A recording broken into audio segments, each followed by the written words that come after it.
বিনোদন জগতে আবারও দুঃসংবাদ। হঠাৎই শেষ নিঃশ্বাস ত্যাগ করেছেন অভিনেত্রী মুনমুন সেনের স্বামী ভরত দেববর্মা। কি হয়েছিল তার জানালেন শোকস্তব্ধ কন্যা রাইমা এবং রিয়া। 1978 সালে মহানায়িকা সুচিত্রা সেন নিজে দাঁড়িয়ে থেকে বিয়ে দিয়েছিলেন ভরত এবং মুনমুনের। ত্রিপুরার রাজ পরিবারের সন্তান ভরত দেববর্মা। স্বামীর অনুমতিতেই অভিনয়ে এসেছিলেন মুনমুন। যদিও মেয়ে জামাইয়ের এই সিদ্ধান্ত মেনে নিতে পারেননি সুচিত্রা সেন। জানা যায় এর জেরেই নাকি তিনি 1 বছর কথা বলেননি মেয়ে জামাইয়ের সঙ্গে। পরে অবশ্য সেই মনোমালিন্য মিটে যায়। অভিনয়ের পাশাপাশি রাজনীতিতেও এসেছিলেন সুচিত্রা কন্যা মুনমুন সেন।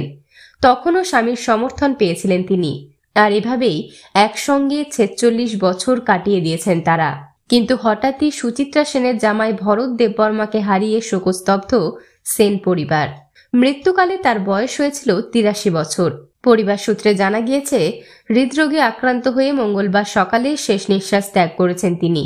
বিনোদন জগতের আরো অন্যান্য খবর নিয়ে ফিরছি, জুড়ে থাকুন আমাদের সঙ্গে।